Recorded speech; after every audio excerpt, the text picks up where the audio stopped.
And now, from God's Unchanging Word Studios in New Orleans, we are pleased to bring you news, nuggets, and insights with today's host, Tom Carey.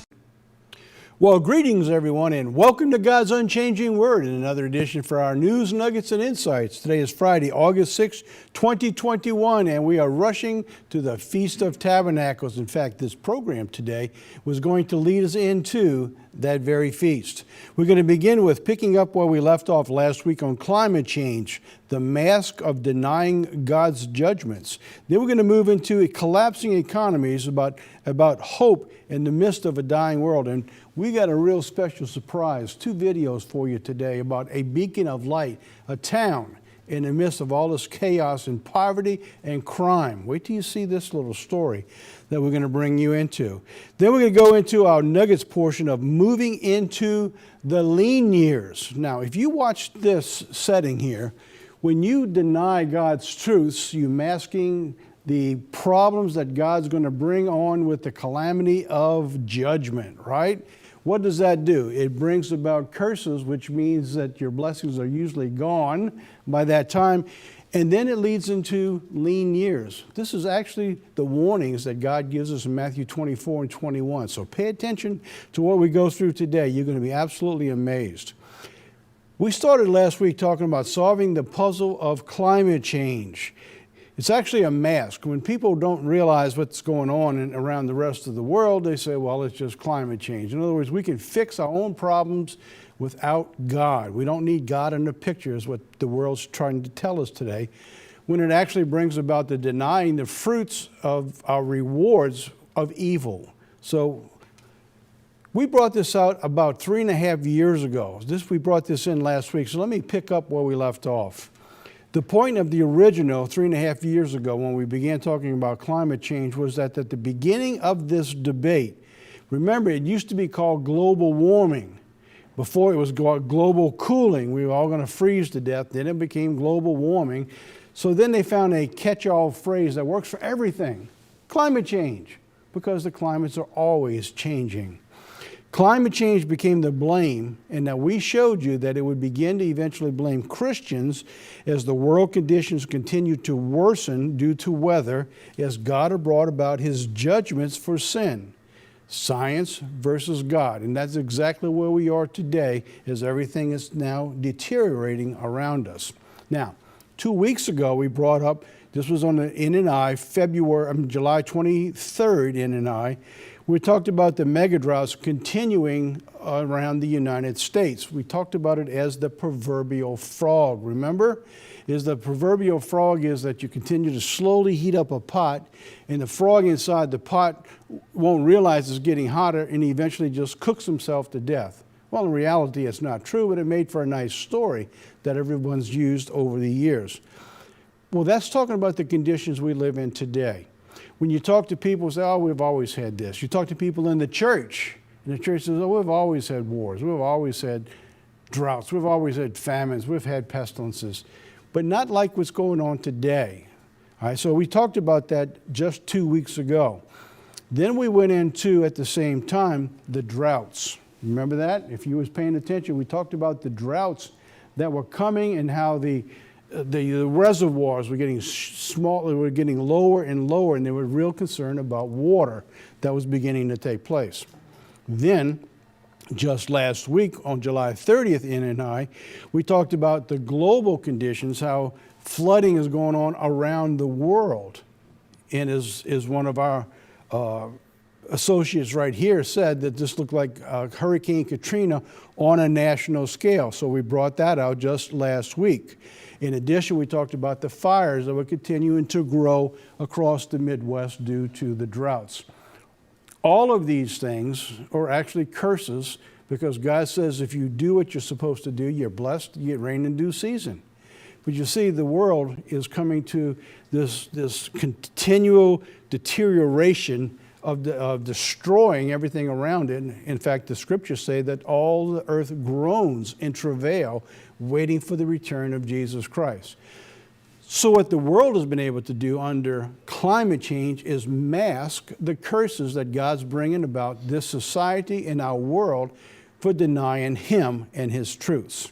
So now, Let's begin to pick up today. And we're going to pick up in the same theme under you can't make this up. So we've seen flooding, we've seen droughts, we've seen heat waves, we've seen the lack of water in reservoirs. Now watch this, all at the same time. Now there's a new winter wonderland snowfall. This was just last week, and of all places, if anybody can guess, write it down. Take a guess where you think this snowfall is going on right now. You're not going to believe this. Brazil, South America. Have you ever seen a time when they talked about a winter wonderland in the city of Brazil? Let me show you a picture here. A rare snow transforms Brazil into a winter wonderland.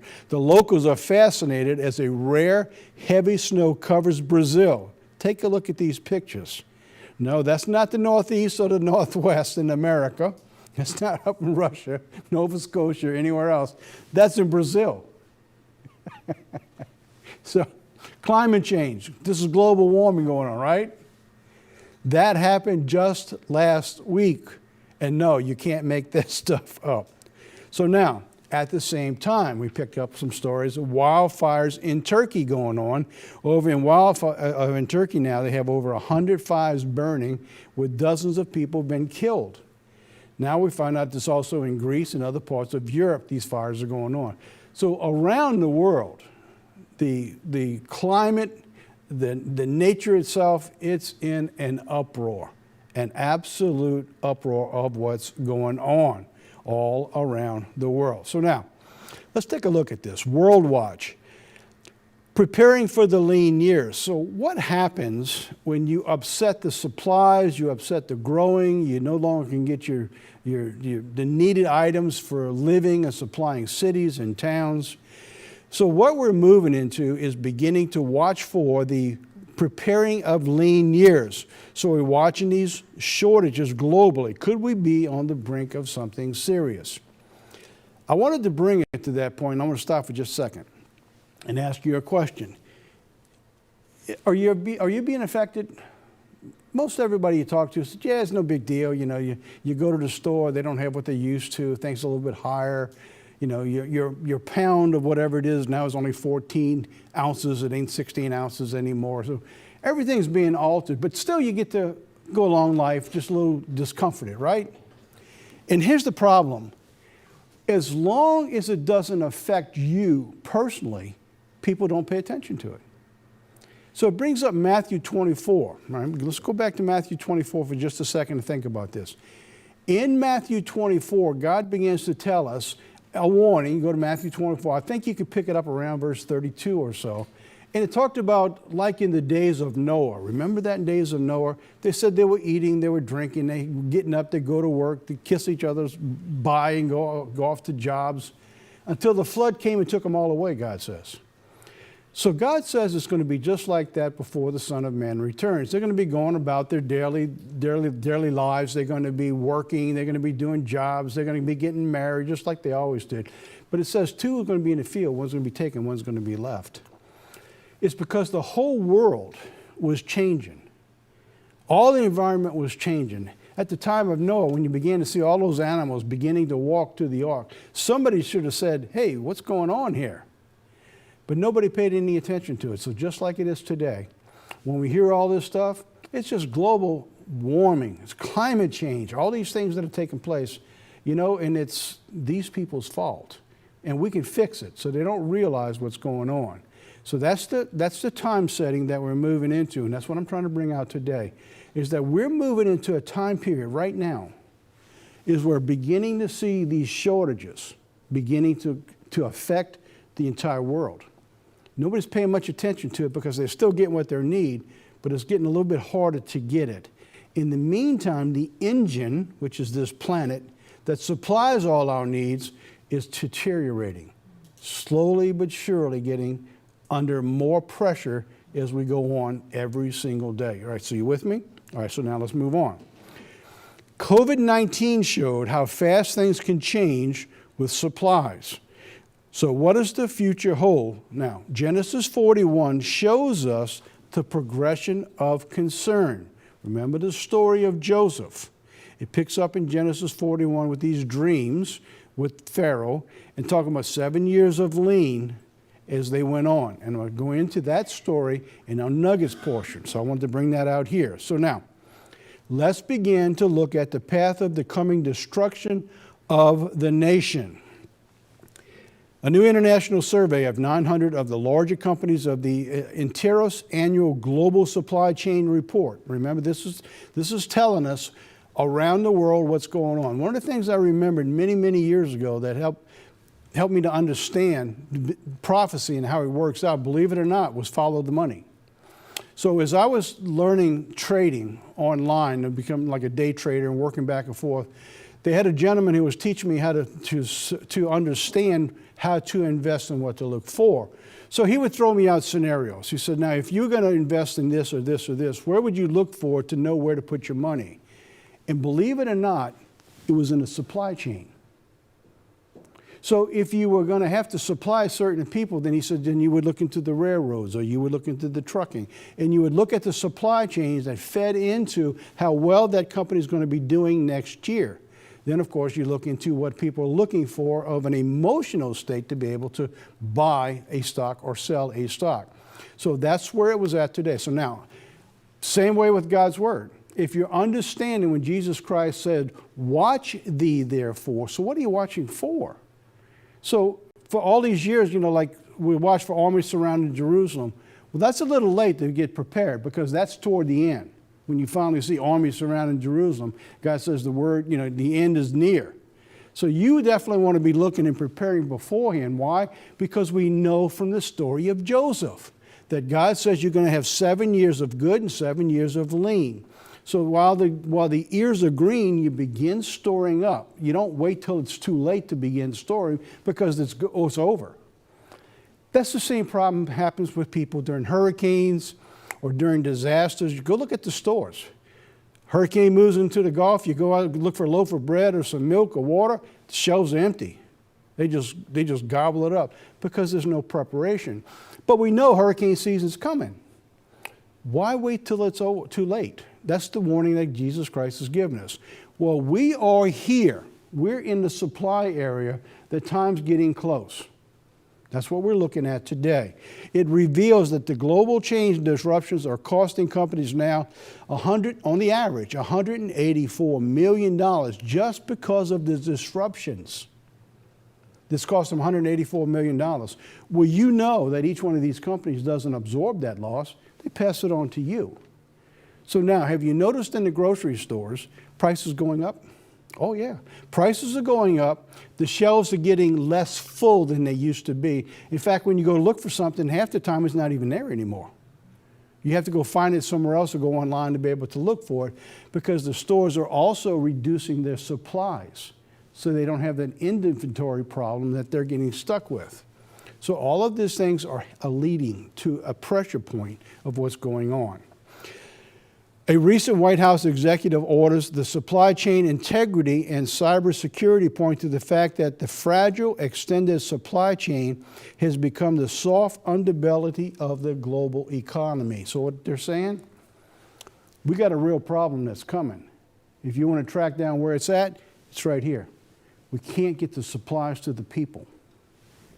And people aren't saying a lot about it right now. So I'm going to show you just a couple things. The coming shortages that's going on.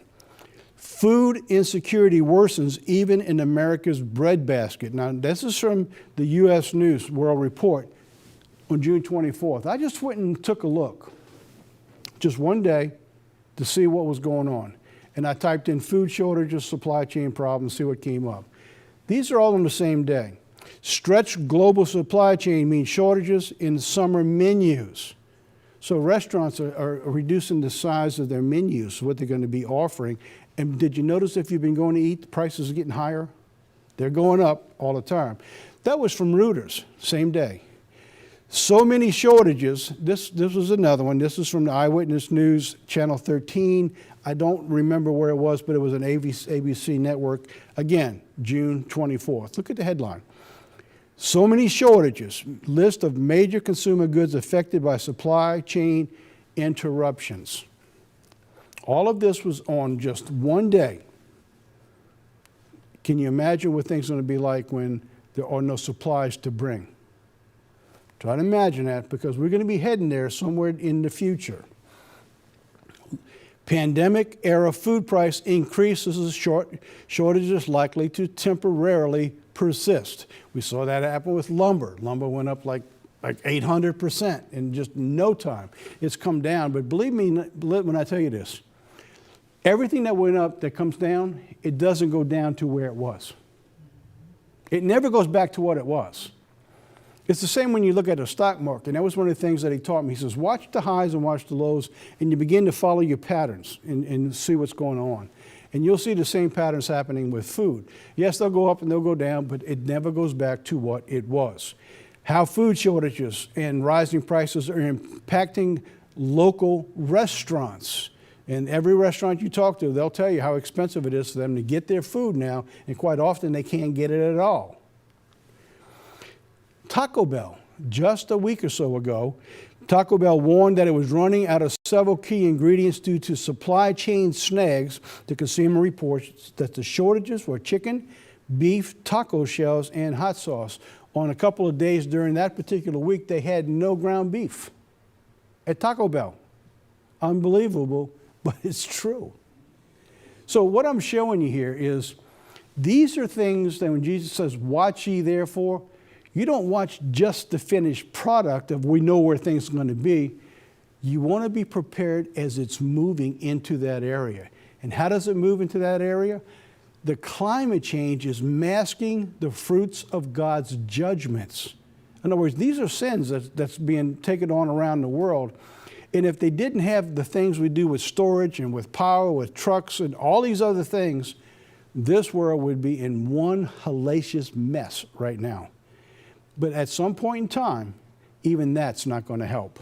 So now, God's judgments and pestilence and vexation. Deuteronomy 28 tells us this: the Lord shall send upon you cursing, vexation, and rebuke. So if we stop for just a second, is that not what some of the things we're witnessing right now? Now, people don't believe God's doing this. They're thinking it's climate change. If we get rid of cows and they quit farting, the stupidity of people. They just quit passing gas, we can eliminate these problems. If we didn't have as many people on the earth, we just get rid of people, then we wouldn't have the same problems that we have. Get rid of all the oil-producing engines, and we'll reduce the carbon emissions. And if any of that was true, why are they allowing China to continue to build coal plants? They're building more plants every year. They have the highest pollutants of anybody on the face of this earth, but you don't see anybody talking about them. Let's go on. Verse 21, the Lord shall make the pestilence cleave unto you. Now, stop again. What I'm doing today is I'm building the foundation of a longer story I want to tell you. I'm going to continue this at the feast and talk about in the near future, because we, as God's people, need to understand that when God lays these verses out, they're for a reason. And believe it or not, the wording of the way he leaves them out is even more important. So let's go back and read this verse again. One we all know, one we've all read, but look at the way he's worded it. And the Lord shall make the pestilence cleave unto you. Now let's take a look at the pestilence we have today, COVID-19. Have you noticed that they said if we just all sit back in our houses for 2 weeks, we isolate? This was last year. It's all going to be fine. It's going to go away by the fall. It's going to be done. Well, it hasn't gotten away, has it? Why? Because it's evolving. It's evolving into another form. Now they're telling us if you've got the vaccination, it will help you, but it's not going to prevent you from catching again the new strain. Look what's going on where God says right there, the pestilence shall cleave unto you. Now they're beginning to realize that there's a real chance that this is not going to leave. It's going to cleave unto our society. COVID is not leaving. From all probability, from what they're telling us, they might be able to keep it under control, but it continues to evolve. It's evolving into other strains and reinfecting even those who have been vaccinated. So people who think, well, they got vaccinated, they're fine. So now they're telling everybody in this science, now you're going to have a booster shot. So if you got the vaccination last year, it really isn't going to work now. Remember flu shots? Why do you have to keep getting a flu shot every year? Because you got new strains. And so as God says in this word, the pestilence is going to cleave unto you. In other words, when you don't repent, God says what you have brought on, it isn't going to go away. We need to understand that. It's not going to go away.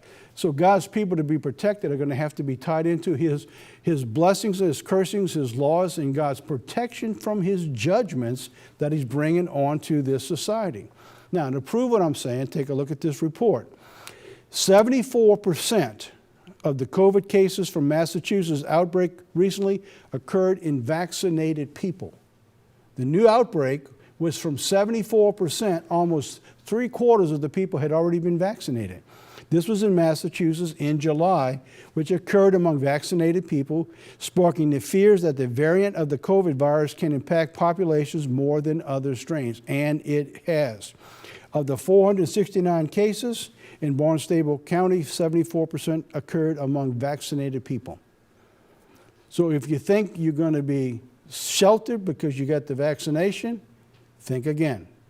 Now, they're saying, and it might be true, I don't know, that if you'd had the vaccination, even if you get it again, it won't be as severe. And from all indication, that appears to be the case so far. But what happens when it evolves again to another strain? So now, God's judgments and borders and the strangers. Let's go on and continue again, because we're tying all of this climate change to conditions we live today against the scriptures of what God says. Deuteronomy 28. The stranger that is within you shall get high, very high, and you shall become down very low. Isaiah 5 says this, God gives us one of the ways all of this is going to happen. So now, when he says the stranger that is among you, isn't it amazing that these things are self-inflicted? And it appears that COVID-19 is self-inflicted also, that it's man-made. All the biological information is now telling us that this strain does not happen naturally. You brought it on ourselves. And the United States was one of the leading countries putting the money into this facility that helped facilitate what they're doing and brought about this COVID-19. They're going to prove it, you watch. But all of these people, that's from one day. In this one area on the border, in this town in Texas, over 8,000 people came in. We're over 1 million people now. 1 million people have come in this year in the border. How does it happen? God says, take a look at Isaiah chapter 5. He says, let me tell you what I'm going to do, God says. I'm going to tell you. I'm going to do to my vineyard. I'm going to take away its hedge, and it shall be eaten up and broken down on the wall. It shall be trodden down. And that's what we're looking at along the borders. I'm going to lay it waste, God says. Isn't that amazing how God's word, remember the wording that God uses. I'm going to lay it waste, his wall of protection. Look at our border wall. They didn't even finish building it. And there it is, just laid out across the ground. All the stuff they needed to protect the wall and the people, they just left it there. And so here they come by the droves in this one community with us. You were looking at that underneath that bridge. That area in 1 week, 30,000 people. All right, now the border crisis. This year, this was last month, over 1.1 million illegals have been apprehended this year. That's up over 900% over the same period of time last year. In addition to that, the COVID cases of those that they were testing were also up 900% of the illegals that are coming in. Now, whether you realize this or not, depending on what network you're listening to, but what they're doing right now is that they've got so many people, they can't keep them where they were keeping them in those new facilities that they built. They're bringing them in, they're processing the paperwork, and in a matter of hours, they're moving them out, turning them over to Catholic Charities or to buses, asking them where they want to go, give them a bus ticket, give them some food, and send them out, with or without testing for COVID. I challenge you to find one news report showing you a bus, a plane or a train taking anyone back across the border. They're not there. So that's telling me, if you've got 1 million people who have come in, where are they? They're gone. They're all over the country. They're moving them out as fast as they can move them out because they have nowhere to put them. Now, Texas is trying to stop that. These illegals are being released all over America, even with COVID. The U.S. Customs and Border Protection told us, because of COVID-19, that through February 2021, over 7,000 of its employees, these are the people who protect the border. Over 7,000 people across the South have been infected with COVID because of stopping these migrants from coming in. This is a report from them. Over 20,000 employees were unable to work at some point due to quarantine or illness themselves. So because they're trying to stop all this illegal aliens from coming in, there's so much COVID, they've gotten sick and they can't do their jobs. So what do we do with the people? They put them all over the country. And you wonder this rise all of a sudden in COVID. So now they shut down businesses. They're going to require people to have it, but they don't do anything about what's coming in. And God says He's going to remove those borders. He says the stranger is going to get high above you. You're going to be brought very low. We begin to see how that happens. So take a watch how you get brought very low. Texas sets the law to apprehend the illegals. The Abbott issued the order allowing Texas Department of Public Safety to reroute civilians' vehicles back to their original point or seize the vehicles. The drivers transporting the migrants who have the COVID-19. In other words, we got to catch them, we got to bring them back to where they want, especially if they have COVID, is what they're trying to say. So immediately, the Justice Department sues Texas. You can't make this up. They're being brought very high, we're being brought very low. So the federal government steps in to sue Texas for stopping the crime and trying to protect the citizens. They got sued for it. Unbelievable. Now, why are the migrants arriving at the border? You know, our vice president says we're going to spend millions and millions of dollars to research why this is going on. Well, it's pretty simple. All you got to look at the history of what's going on. So why are the people leaving the Northern Triangle? They're saying most of the people are coming from what they call the Northern Triangle. Thousands of people arriving at the southern border to flee in what they call the Northern Triangle. Why? Because of economy, government corruption, crime, and violence. They're all driving the migration. Now, it didn't take me but about 15 minutes to go look at the news to figure out what's going on. I didn't need a report from a bunch of heads of state everywhere and spend billions of dollars to figure out where this problem's coming from. You just go to the source of what's taking place. The majority live below the poverty level, and most people in the Northern Triangle are destitute and hopeless. So what is the Northern Triangle countries? You'll find them down in Central America. They're primarily Guatemala, Honduras, and El Salvador. That's what's taking place in these three countries. In the first 3 months of this year, 236,000 people that they apprehended at the border came from these three countries. Of them, 34,000 were children without parents. So I can't blame the people from fleeing for what's going on down there. So what's going on? Poverty and hopelessness. Despite seeing the reductions in homicides in these countries, the Northern Triangle remained the most dangerous in the world. Now, put your chart up there. I won't go through it all, but these are murders per 100,000 people every year. And that's dropped off from where as bad as it used to be. So you have the crime lords, and you have the czars, you have the drugs, and all these things going, which are destroying the economies. Poverty and hopelessness. It talks about a decade of shifting weather patterns, result in food supply insecurities, and back-to-back Hurricane 5 categories. Climate change. All brought about all the problems that's going on in this area. They said the storms have eviscerated the farming. Even many of the farms in some of these country areas, they can't farm anymore because things have gotten to be so bad. So now, I want to share something with you because you see, I told you this is leading into a type of Feast of Tabernacles. Now, how does this lead us into Feast of Tabernacles? Because on a global scale, everything I showed you with that little country is going to be taking place on a large scale, a global scale. Now, in the middle of these three countries, now I want you to sit back and be amazed what I'm going to bring you back in this story.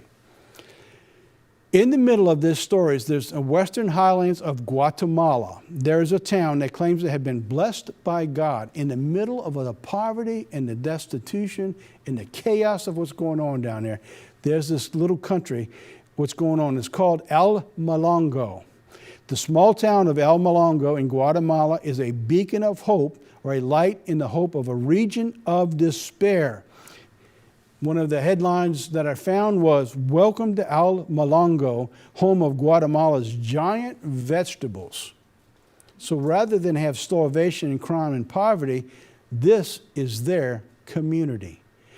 All right, so in this community, they're growing these giant vegetables now. And what they're saying is they're being blessed by God. Wait till you hear this little story about these people. This is the normal farmer's market for those people down there in El Molongo. That's the local market. Take a look at the cauliflower and some of these carrots. These things are absolutely huge. El Molongo. It wasn't always this way down there. There's been a 20-year transformation. It's like a modern-day Nineveh. So what happened in Nineveh? Jonah was sent to Nineveh and told they needed to repent. This nation has repented. I've got two videos. It's long videos, a 7-minute and a 5-minute. I broke them down that way because I'm going to show you the transformation first, and then I'm going to show you the fruits of the transformation of a city who's turned to God. Now bear with me here. They don't have the truth that you and I understand yet of the Sabbath and the holy days that I can see. But to the truth of understanding God's law that God has allowed them to understand, they have turned and accepted. These laws of God are living laws of this land. If you obey God, God says you will be blessed. So now, I'm going to play these two videos and take a look at what's coming. Let's play the first video. El Molongo was an extremely poor village. This was a community in total poverty and alcohol addiction. Violence, ignorance, witchcraft, the occult, idol worshipping. In a few kilometers, we'll be entering the town of El Molongo. The city's 20-some thousand inhabitants have made a conscious choice to sever the continuum with ancestral spirit worship. As a consequence, El Molongo is today one of the cleanest, most prosperous towns in all of Guatemala. It's a city of churches.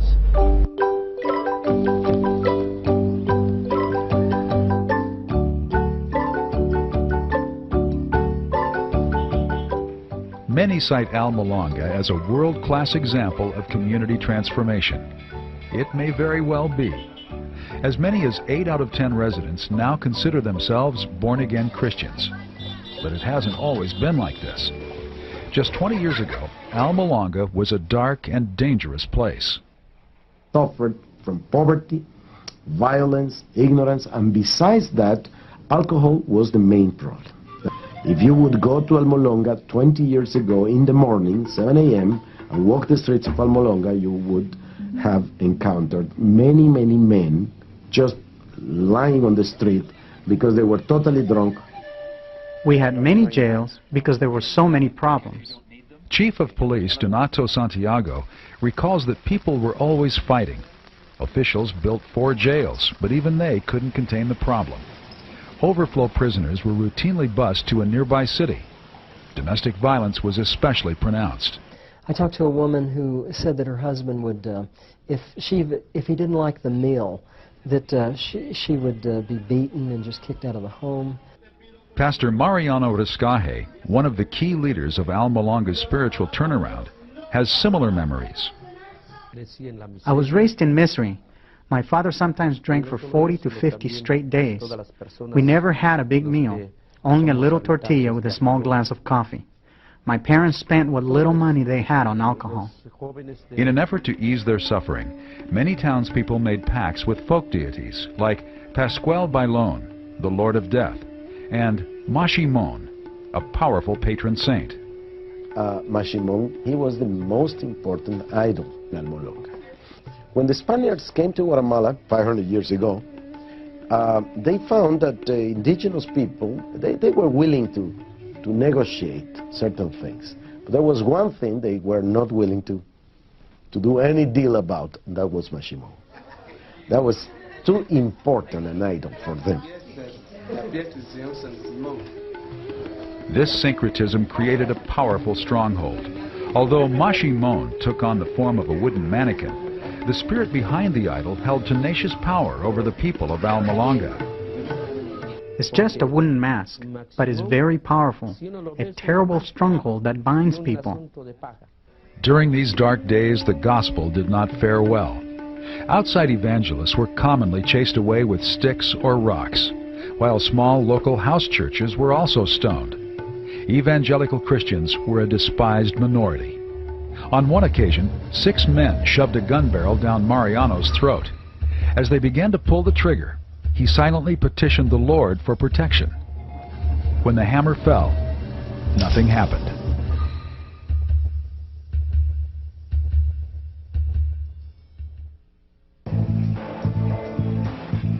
Delivered from death, Pastor Riscaje called his small flock into prayer. It was time to break the stranglehold of violence, superstition, and poverty. As the intercessors lifted their petitions heavenward, they were filled with a supernatural faith. We told the Lord, it is not possible that we could be so insignificant when your word says we are heads and not tails. We kept fasting 3 or 4 days a week, and every Saturday we held a prayer vigil.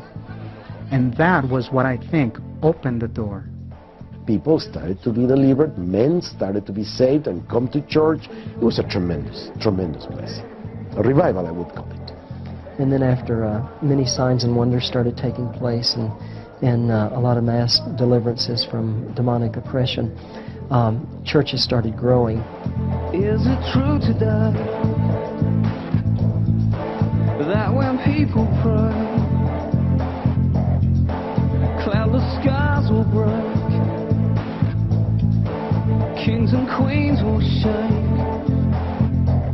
Yes, it's true, and I believe it. One dramatic healing involved a woman named Teresa. A botched medical procedure had led to the onset of gangrene. Her internal organs were literally rotting. I was in a lot of pain, so much that I couldn't walk. My whole body was paralyzed and I couldn't even eat or talk. She was very sick, and her condition got worse with every passing day. There was nothing we could do, so we decided to arrange her funeral because there was no hope for her. The house was filled with family members and neighbors had gathered outside. Everyone thought she was dying. The smell of death was everywhere. They called me to arrange the funeral, and on the way there, the Lord told me to pray for her. So I just went up to her bed and said, "In the name of Jesus Christ, get up." And she rose up instantly with no sickness in her body. I felt a warmth and I saw a bright light above me. Then I opened my eyes and I saw the pastor. I rejoiced before the Lord for my healing, and I give thanks to God for my life. After they saw the miracle, my mother and all my brothers and sisters were converted. With such dramatic testimonies, hundreds began giving their hearts to Christ. When people saw that the gospel started changing lives, they started taking note. People started becoming more and more attracted to the gospel because they saw the transformation in individual lives. Now there are more than 24 evangelical churches in Almolonga, a town of just 19,000. Mariano Riscaje's El Calvario Church seats 1,200 and is nearly always packed. All right, now that's just the first half of the story. That's through the change, and you can always question whether all these things, the stories have been embellished or not. You can't deny the fruits of what it was to what it is today. Now we've experienced that right here in our church. We were called out. There was a lady by the name of Joycelyn Jackson who has passed away a couple years ago. She had been sick and in and out of the hospital, and when we had a ministerial conference here in town, we got called to go see her. And on that Saturday evening, we went there and did the same thing. And she had been sick and couldn't even get out of bed. We went there, prayed, anointed her, and by that night, she was up and on her way back to healing and back into church the very next week. And they didn't give her any hope from the hospital. So we've seen those things, and those things can happen in people's lives. I'm telling you this today because you see, this town right now is in the middle of all the poverty that's going on, and all these people are fleeing the region. They're not fleeing this town. Let's play part 2 for the fruits of the change. But the Holy Spirit's presence has not been measured by church growth alone. A walk through Almolonga's bustling commercial district reveals the impact of the revival's social transformation. Streets and buildings are named after biblical places. If foreigners find this public display of faith extraordinary, Mariano sees it as perfectly natural. How can you say that you love God if you don't show it? Didn't Paul say, "I am not ashamed of the gospel"? Where once Almolonga was peppered with bars or cantinas, 36 in all, now there are only 3. And as the drinking stopped, so did the violence. For 20 years, the town's crime rate has declined steadily. In 1994, the last of Almolonga's 4 jails closed. The remodeled building is now called the Hall of Honor. For Police Chief Santiago, these are the good times. You don't have any jails in town now? Ahora no hay ni una sola cárcel aquí en Almolonga. No hay nada. No, we don't have nothing. Because you don't need them? ¿Por qué? Porque no las necesitan. No necesitan cárceles ahora. No, porque no hay gente que cometa delito. No, because there's no people that do trouble. Sí, ya no hay más Get delito themselves como in antes. trouble. No, not like before. Even the town's agricultural base has come to life. For years, crop yields around Almolonga suffered from a combination of arid land and poor work habits. But as the people have turned to God, they have seen a remarkable transformation of their land. And Almolonga became a fertile valley. It is so fertile, the land is so good. They produce the best vegetables. They get as many as 3 harvests per year. They sell their vegetables to Guatemala, south of Mexico, and El Salvador. Before the spiritual turnaround, growers were exporting 4 truckloads of produce a month. Now they leave town 40 times a week. Nicknamed America's Vegetable Garden, Almolonga's produce is of biblical proportions. You have to see them to believe. A beet is 4.5 pounds. A carrot is this size. It is just unbelievable. Look, it's bigger than my heart. It's not big. The greengrocer of Almolonga.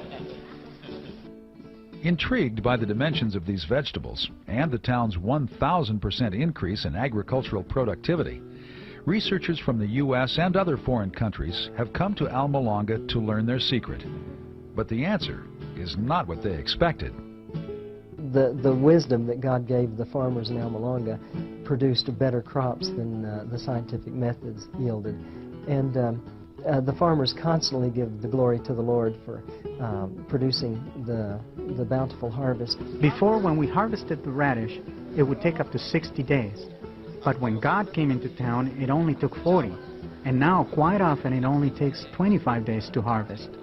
You can see a parallel between the people's faith and improving soil. At the same time people started believing in Jesus Christ as Lord and Savior, the vegetables started growing. Once people were set free, they started working. Once they began to work, they gained financially. They started working the land better, and the land started producing better. Farmers pay cash for large Mercedes trucks and then emblazon them with Christian phrases. It is wonderful, and it is the result of the gospel transforming the community. Idolatry and superstition have fled, leaving behind a people dedicated to fervent worship and honest labor. Traditional Stoicism has given way to heartfelt exuberance.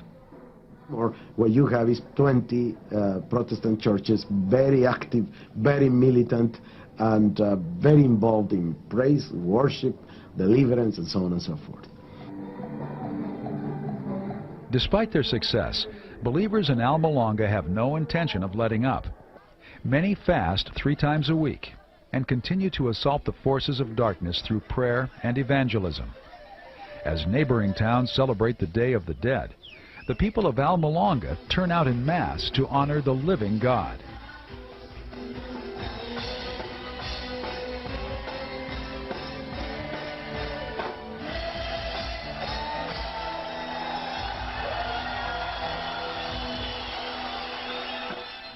The town's born-again mayor welcomed a crowd of almost 15,000 into the market square.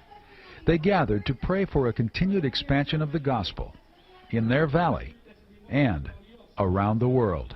The price we pay for this is holiness and consecration. Prayer and fasting gives us victories over principalities. It wasn't a theological preparation, it was simply throwing ourselves to the Lord. I think in many cases when we talk about community transformation, we have a battle with unbelief. Is our God and is the gospel powerful enough to truly impact our community? Almalonga teaches us yes. You had a community given to idolatry, witchcraft, alcoholism, disruptive families, and now you have a community transformed. And that's a good picture to us that yes, God can do it there and He can do it in my community. It's hard to deny what you see there. Why am I telling you that? It's because you see, we're moving into a time around the world that just like this community of Almalonga, in the middle of the tri-region area, they're a blessing while everyone else is being cursed and fleeing with all the problems. That's the way it's going to be for God's people around the world. They get like what I call them pockets of power where God will be our protector and our sustainer. So why am I telling you all of this? It's because when the time comes, God decides it's time for the Feast of Tabernacles. Well, what is the Feast of Tabernacles? It's the millennium, that the world will be in a condition like that of the Northern Triangle, only much worse.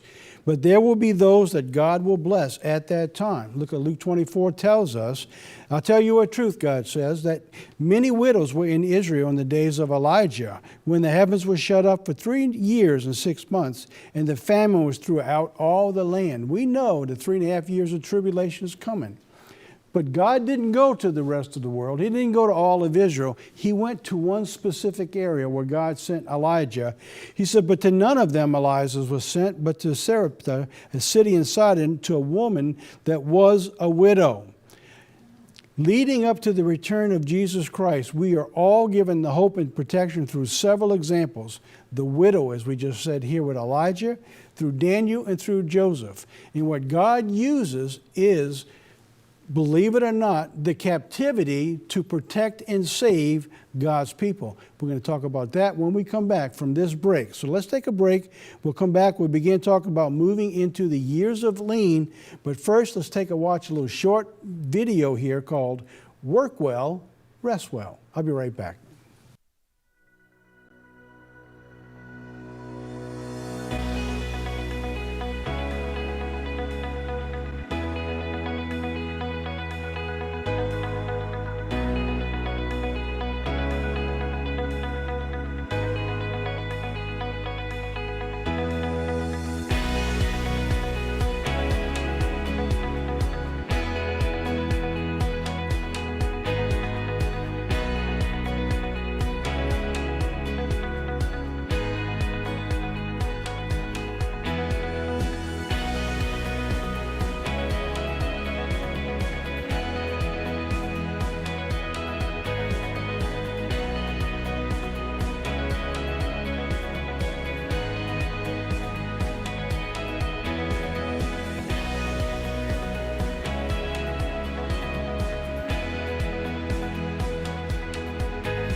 So now let's get back into the second portion of our program now.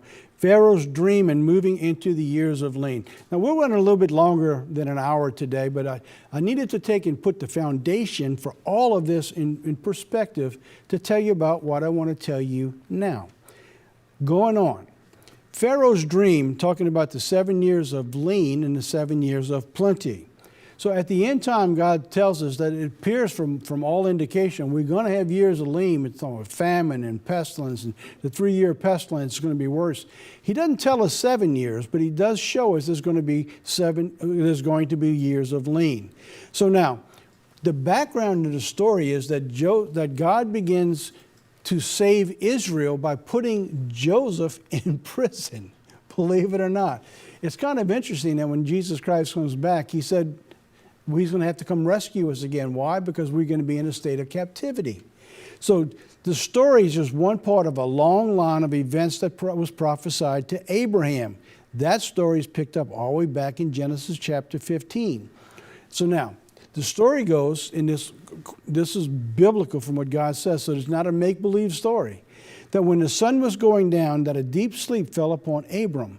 And lo, a horror and great darkness fell upon him. And he said to Abram, God said to him, know of a surety that your seed shall be a stranger in a land that's not theirs, and they shall serve them, and they shall afflict them 400 years. And we know that story from that time on all the way through his generations, that it eventually brought to where Joseph was brought into captivity, and Israel was saved, brought to a land that was not theirs. Joseph is in prison. Now we pick up the story in Genesis 41. So it came to pass at the end of 2 full years that Pharaoh had demanded, and behold, he stood by, not demanded, but dreamed. He stood by a river, and behold, there came up out of the river 7 well-fed kine of fat-fleshed, and they were fed in the meadow. We're talking about the cows of what he saw.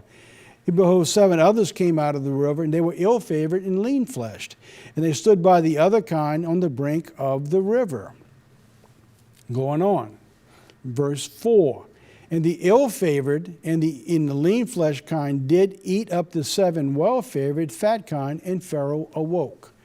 It's an interesting story we tell our kids, but the story is for you and I. This is an end-time story of what's coming, is a warning for what's going to take place in our day. Of course, it also saved Israel back then. That's what the story we learned. So, as he slept, he dreamed, and the second time, behold, 7 ears of corn came up on one stalk, ranked and good, and then 7 thin ears blasted with the east wind and sprung up after them. And the 7 thin ears devoured the rank and full ears, and Pharaoh awoke, and behold, it was a dream. So he has the same type of dream a second time. So now, we all understand basically what this means.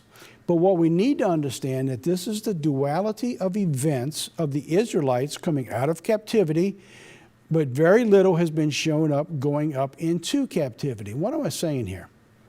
What I'm saying is that over the years, the church has always talked about coming out of captivity like the Israelites did in Egypt at the end time.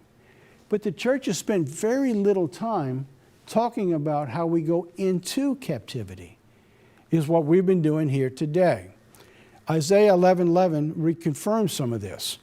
It says in Isaiah 11, it shall come to pass in that day that the Lord shall set his hand again the second time to recover the remnant of his people that shall be left from Assyria and from Egypt and from Pathros and Cush and Elam and from Shinar and Hamath and from the islands of the sea. So God's going to come back. He's going to rescue his people one more time, just like he did with the children of Israel. Now, at that time, how did he rescue them? He said the famine was over the face of the earth. Jesus Christ is telling us in Matthew 24, Luke 21, and in books of Revelation, the seals, a famine, the pestilence is going to be all over the face of the earth. And Joseph opened the storehouses and at that time sold to the Egyptians, and the famine waxed sore in the land. And all the countries came to Egypt and to Joseph to buy corn because the famine was sore in all the lands. So now, these are all stories we know, but we need to pick up the story a little further to understand leading into the captivity. So now when Jacob saw that there was corn in Egypt, Jacob said to his sons, why do you look upon one another? He said, behold, I have heard that there is corn in Egypt. Get you down there and buy us from there, that we may live and not die. There's a boldness, there's a sternness, a confidence in his voice. This is at the beginning of the famine.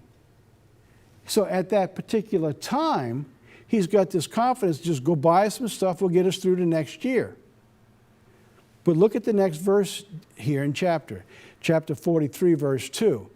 This is 1 year later. And it came to pass that when they had eaten up the corn which they had bought at Egypt, from the first 42, verse 1, their father said, go and buy us a little food. Remember I told you the scriptures, the way it's laid out, you pick up what God's trying to tell us from the way he uses the words? Here in chapter 42, there's a boldness and confidence that we got what we need to get us through this time. Next year is going to be different. We're going to be fine. But by this time, go down there again and buy us a little food. In other words, the resources were drying up. What are we looking at here? We're looking at the revenue strain. We're looking at what's leading up to the process of getting everything to them was drying up. That's the time right here. This is the time you and I are living in today. That's what I was bringing out earlier in the program, that our resources are drying up. This chain of supplies is not there. When you got to this stage, what God has laid out for us is that the chain of supply was drying up, and they were beginning to feel that strain. That's where you are today in time and where we're at, leading to, believe it or not, leading into the return of Jesus Christ. This is the beginning of leading them where? To the promised land. So where we are today and what we're looking at, when all of this begins to deteriorate, just like that little town of Alamongo, you and I can be protected and we can be blessed, like God did with Joseph and his family, like he did with the widow with Elijah and with Daniel. And it all comes from trusting God.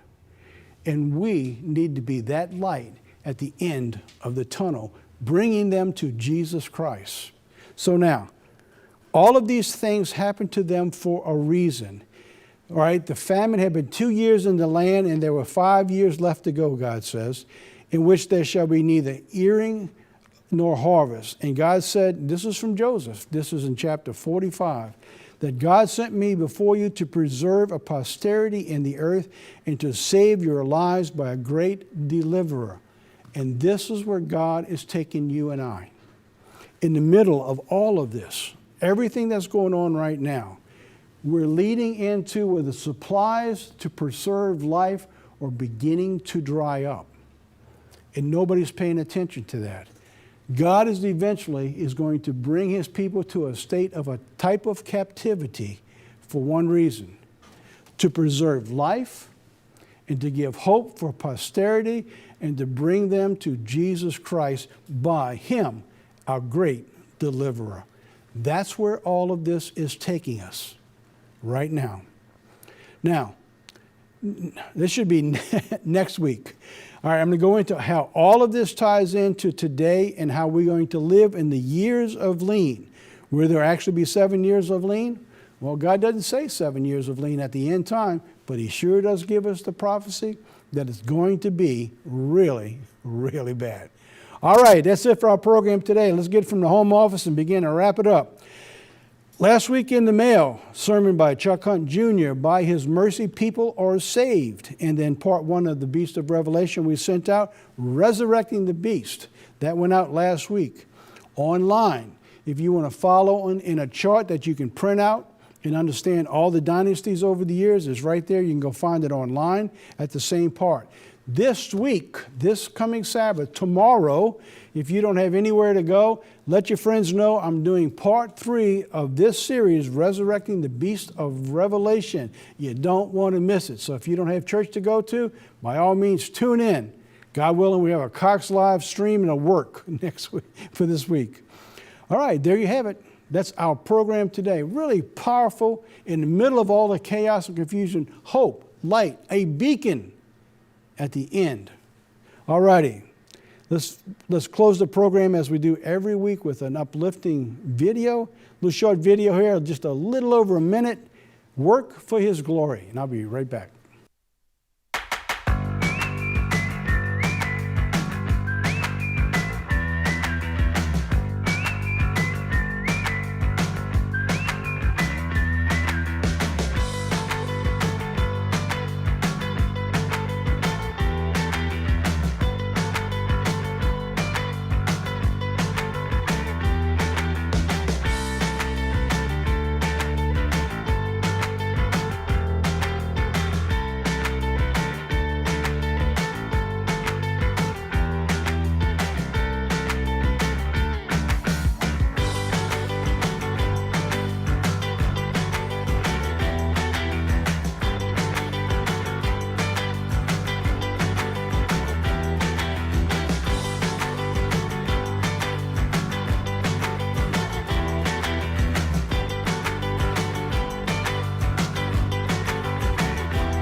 Well, there you have it. That's our program today. I close it. I wanted to use that video talking about working for His glory for a reason. See, all those people down in Almolongo, they work that land hard. You notice they don't have a lot of fancy equipment down there. They hand do almost everything they touch down there. And believe me, when I went looking at what they're doing, they work hard. And God's blessing them for it. All righty, that's it. That's it, our program today. Hope you enjoyed it. And remember, every week, share this with everyone you know. They're going to love you for it. Or not. Till next week, God be with you.